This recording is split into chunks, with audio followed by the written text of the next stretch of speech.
In today's video, we are doing a detailed short-term and macro analysis for Bitcoin, going over key questions such as, are we still entering the parabolic phase? What are the key top signals? When will the top be in? How is the short-term price action developing? Are the bears going to reclaim control? And will we see an altcoin season? Today's video is one you do not want to miss. Let's dive in. Okay, MegaWhale team, welcome back to the channel. Thank you for tuning in. I hope you're all having a fantastic end to your week. In today's video, we're going to be taking a deep dive into Bitcoin's price action on the short term and on the macro, leaving no stone unturned. By the end of the video, you will have a detailed understanding of what is happening, what to expect next, and the key levels on the higher time frame you need to be paying attention to. We'll also be discussing the macro charts and, most importantly, the possibility for an upcoming altcoin season and the parabolic phase of the bull run. Let's go ahead and jump in, but before we do, make sure you smash that like button, hit that comment button, and subscribe to the channel. We post daily videos for Bitcoin focusing on the facts, the data, the technical and the structural information, no hype, no BS, no emotion, pure raw TA. If that is the kind of content you are interested in, join us on Telegram. It is the first link down below.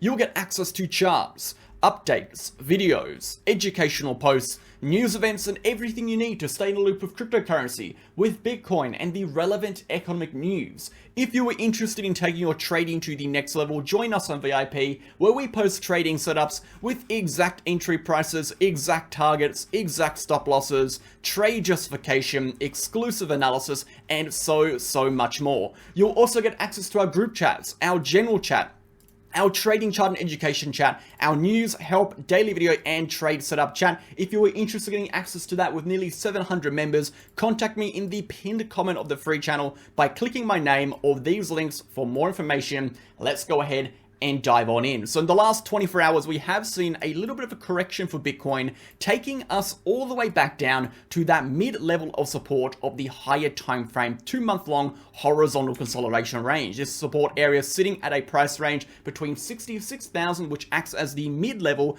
as per the dotted trend line, the exact center point between the range high resistance and the range low support, and of course, the $67,000 support, which was our prior level of horizontal resistance before we saw that rally to the range high, which now acts as a key level of support and a bearish trigger point. So in that last 24 hours, with that correction, of course, we have also seen the ETF approval for Ethereum, and we have seen a lot of volatility on the short term for Ethereum, including altcoins and now, of course, Bitcoin alike. In today's video, like we said, we're going to be discussing what is happening here and what you should be paying attention to and why Bitcoin is still bullish and why we're expecting a continuation upwards. Before we dive into all of that, let's go ahead and take a look at that market data. 24-hour volume is up 50%. We're sitting at 239 billion. 24-hour liquidations are sitting at 363 million, massive amounts of liquidations, up 131%. Of the 24-hour liquidations, we can see 263 million came from long positions and 100 million came from short positions. Taking a look at the 24-hour liquidations again, you can see 138 million of the 363 million actually came from Ethereum. Again, we have seen a massive amount of volatility on Ethereum's chart in the last 24 hours. Moving over to the broader markets, the DXY is now retesting that yearly level of resistance, which was once support. Again, we had resistance here for about, we're looking at about 4 or 5 months. We broke above this level, we created a double top, we saw a rejection back to our current monthly uptrend, and now we are retesting this area as a point of resistance. Once more, our RSI trend line here is again matching our pivot points for the trend of the DXY, which represents the momentum is still positive, thus as a consequence of us being above this trend line. Therefore, we do not see any leading indications that we are going to break down from this trend line from a momentum perspective as of right now. That does mean our support level is still support, and we are more or less watching the reaction at these horizontal levels. A break above this horizontal resistance could see the DXY rallying back up to 106. Of course, if we do see this move upwards, we could see the stock market sell off a little bit. We could see some more red in the stock market, as we have seen as a consequence of the job data coming out and the DXY rising as a consequence. Again, if we do break down from this trend line, we will likely see the markets rally again as the DXY drops. Again, watching this trend line most importantly, as well as our RSI uptrend, and we're watching for the reaction above this level of resistance. Moving over to the broader markets, we can see the S&P 500 again. With 21 hours remaining on that weekly candle, we would like to see a weekly candle close above this initial high point. A high close above that level on the weekly would facilitate a macro continuation in the trend. At the moment, we can see we're finding resistance from this level, which is again not a particularly bearish thing. It is showing some signs of weakness at this resistance and inability to break through. But if we do zoom out to the higher time frame, again, our 5,000 level area of support is really that level we need to remain above. So any price movement between our high and our low would be considered healthy consolidation. It is only if we break below this low point do we enter a high time frame downtrend, and if we break back above this high point do we see a continuation in that macro uptrend we have had. So we are more or less watching the reaction above and below these range high and range low levels, not so much the price between. The price between is general market fluctuation. Moving over to the Dow Jones, exactly the same scenario over here. Inability to break above that prior high, a preliminary indication of weakness. Again, if we do want to see directional continuations upwards, we are needing to break above that range high, but provided our range low of support is able to sustain, we are going to chop between the range low and high point. If we do break below our range low support, we could see a high time frame downtrend take us to our 2021 high point, but until that occurs, support is support until it is not, and thus a directional break upwards is more probable on the higher time frame. Keep our eye on these levels moving forward. With that being said, guys, let's go over really quickly what we'll be discussing today and then jump into it. So we're going to be talking about Bitcoin in massive detail on the short term, the higher time frame. What is happening here? What does this correction mean? Is Bitcoin still going up? What is happening on the immediate price action? How is the charts looking? Are we going to see the bulls step back in and push the price upwards? What would the bears need to do to regain control? These are all questions we're going to be answering. We'll also be jumping over the weekly charts in regards to Bitcoin and the total market cap. We'll be taking a look at Bitcoin dominance as it is breaking down from a 1.5 year long uptrend, and we'll be going over a multitude of different indicators on the weekly, as well as discussing potential top dates based on historical patterns. So a lot to get into. Before we do, a quick word from today's video sponsor and we'll jump into it. I'd like to introduce our partner BitUnix. BitUnix is a global non-KYC, no country restriction exchange, making it a perfect exchange to trade on if you're from the USA, from Canada, the Netherlands, or just prefer to trade without KYC.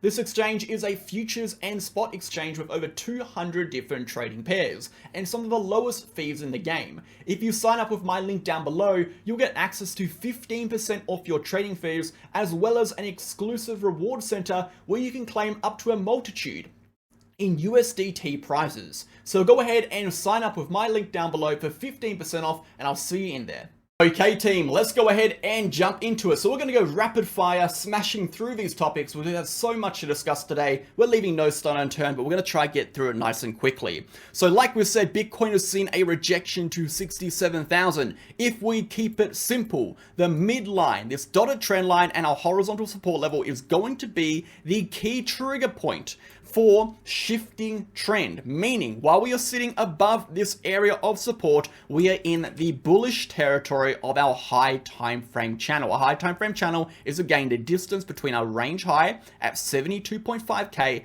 to our range low at a price point of 59.7k. This is going to be our current 2+ month long horizontal consolidation. Our mid level is going to be 66 to 67. While we are sitting above that midline, we are more likely to see range high retests then we are to see range low retests. So the probability is in favor of directional continuations upwards and through, as opposed to directional continuations downwards and out of this channel. That is why we remain above the midline. So as we can see, we are now retesting that midline. So it's a very important point of which Bitcoin will need to remain above to remain bullish. If we do see a directional move underneath this midline, particularly if we break below this prior higher low sitting at around 66,000, that is when we are going to see the sellers step back in and the bears take back control. So let's start off the short-term analysis by discussing how the bears could do that and what the bears would need to do and our bearish targets, and then jump into the bullish perspective, because the bearish perspective is quicker and simpler to explain, but there is less to talk about.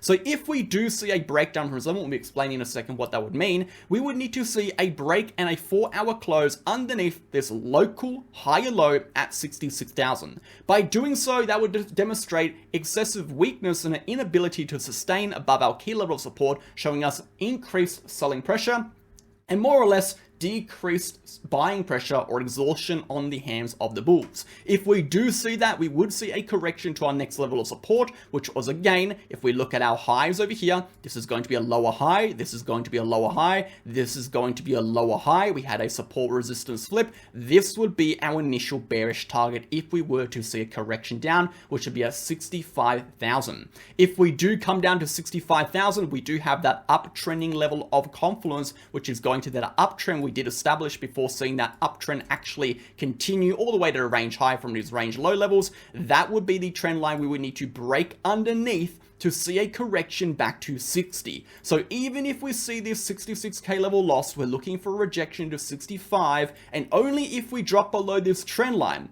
will then we see a rejection all the way to the range low. So it's quite unlikely we are going to see a move to the range low, provided this 66k level is able to sustain. So let's move back into the bullish case scenario, because this is what is more likely. While we remain above 67, from a pure probability perspective, we are more likely to come up to retest the range high again than we are to break underneath our area of support, and support is considered support until it is not. If we zoom down to a smaller time frame, we can see by bringing up some of our technical indicators already, we can see we are starting to see some signs of developing strength. Of course, the key level we are really watching here is going to be that downtrend on the RSI, watching this downtrending diagonal trend line. What we can see as per this, we did have an initial bearish divergence develop from this point to this point, okay? If we remember, when we take trend lines and divergences, we ignore that second pivot because it is deviation. In terms of strength, we take our pivots from the first pivot of the trend line when we're looking at overall downtrends in momentum. When we are looking at downtrends in the price, we take it from that second, that deviation point, drag it across, and that is going to be our respective downtrend for the trend of the price action. And this is going to be the respective downtrend for the momentum of the price action. So what we can see over here is we have a downtrend in price and we have a downtrend in momentum. What we would like to see to show that Bitcoin has bounced from this level with significant strength to put the buyers back in control would be this RSI trend line breaking. If we are able to break through this RSI trend line on the 30-minute chart, there's a very high chance Bitcoin is going to follow through and move back into this range high. While we remain negative on the momentum, there is a chance we see a correction back down into this 66k region. However, the probabilities of us actually going much lower than 66k are very slim. So while we remain underneath this downtrend, we could see corrections to 66. However, again, the probabilities we drop under 66 is very low. If we do see a breakout on this RSI, we are very likely to follow through with that price action prior to retesting that 67 to 66k region again. So that is the bullish case scenario, guys. On the short term, watch that trend line on the price action and watch that trend line on the RSI. As of right now, expecting that bounce for Bitcoin. Let's now zoom out a little bit, guys. So moving to the higher time frame again, if we zoom out, we can really see a nice strong retest of that 50 EMA as well as that horizontal support level, which is great to see. A classic support resistance flip as of right now, which could facilitate that continuation upwards. If we do take a look at the higher time frame, we are still again in that macro horizontal consolidation, taking a measured move from the range low to the range high, applying that measured move to the perceived breakout point, okay, which is the range high, that would give us a target of 85,000. So for us to see a directional continuation upwards, of course, we are going to have to break through the range high, which would need to see the downtrend break on the short term and the RSI flip positive. But if we do see a breakout of this high time frame channel, the bullish target is in that mid 85k region.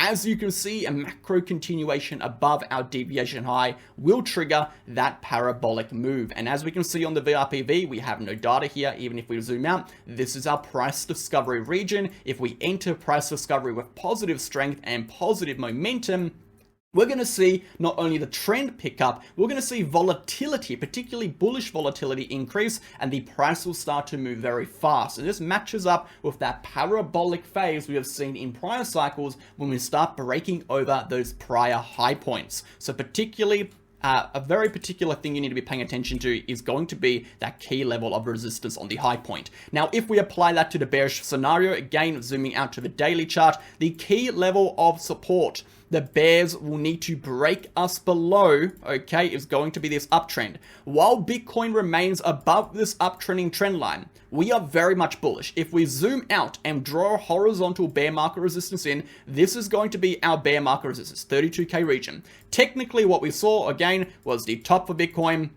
We saw correction, dead cat bounce high, yearly resistance, okay? And then we established our base of support, and this is our bear market resistance level. Under here is accumulation bear market lows. We broke above here in October 2023. We entered a bull market. That is when we entered a bull market. So this uptrend we can see on the right-hand side is a representation of the bull market for Bitcoin. It is a 7 to 8 month long uptrend that we have been above. So therefore, if Bitcoin wanted to enter a high time frame downtrend and invalidate the parabolic phase, invalidate the next leg up, we would need to see the price action drop underneath this level. That does mean even if we see a correction down to, yes, it's going to be bad. Of course, it's going to be bad until we'll lose 60. We'll see a correction to 52, 57, 55 region.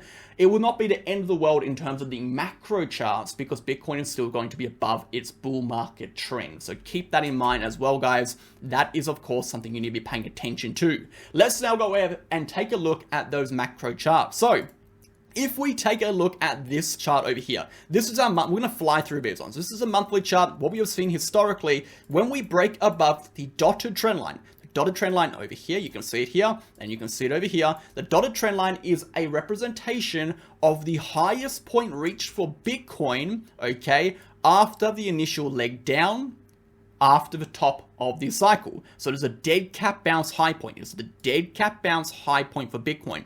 This level acts as a yearly point of resistance. What we have noticed historically is when we break above a monthly candle from this point, we see 14 in this instance, we see 14, so this one is actually going to be 15, okay, and in this instance, if we draw 14 to 15 across, that would take us to a top point of around April, May 2025. That would be our latest expected top for Bitcoin based on breakouts of the yearly resistance. So we're looking for the latest potential top for Bitcoin. According to this method, we're looking for a top in around latest May 2025. If we then look for a potential early top for Bitcoin, we take the monthly break of the prior all-time high to the top points, prior all-time high to the top points. That gives us between 8 to 12 bars. So dragging 8 to 12 bars since March, that gives us an early top of November 2024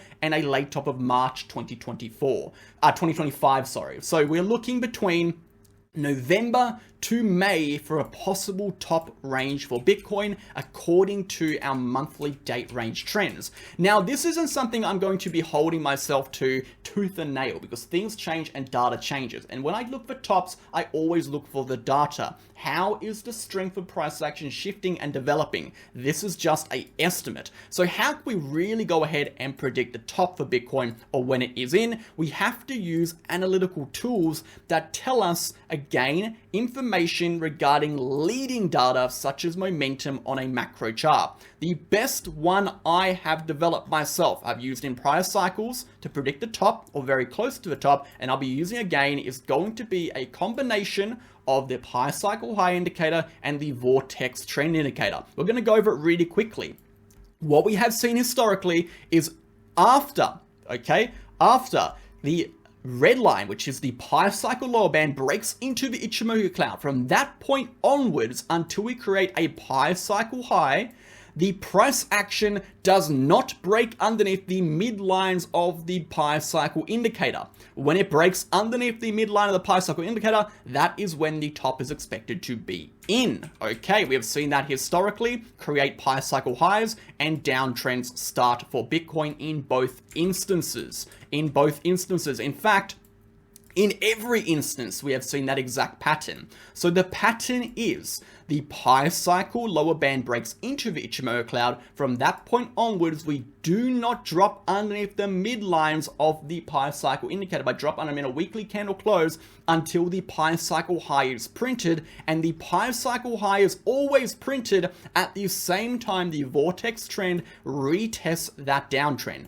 So we can make two assumptions. Number one, the vortex trend has not reached its high point, and therefore we have not seen a top for the pi cycle indicator, and therefore we have not seen a top for Bitcoin. And number two, while we remain above the midlines of the pi cycle indicator, the trend is still positive. And only if we break below these midlines prior to making a pi cycle high would we then expect the trend to end. So if we see a weekly close under this level, that would be indication to me that we are potentially seeing deviation from historical patterns, and we could see a top for Bitcoin sooner than what we have seen in the past. Until then, we expect the parabolic phase to continue. So let's go ahead now and discuss that really quickly. Moving over to the 2-week chart, what we can see here, if we move this indicator out of the way, we can see on the 2-week chart, we have printed a very similar signal to what we printed all the way back in 2016. And that is going to be the Gaussian channel turning green after it was red. And around about the same time, we see the 50 EMA breaking through the upper band of the Gaussian channel. Again, particularly bullish, indicating the price action is likely to continue into this parabolic uptrend like we have seen in the prior times. The 50 EMA breaks out of that Gaussian channel upper band. Again, guys, what we look at the price action from a technical perspective, we can also look at it from a structural perspective. Historically, when we break through these prior high points, we generally see macro continuations upwards into that parabolic phase. That is what we're seeing once again over here.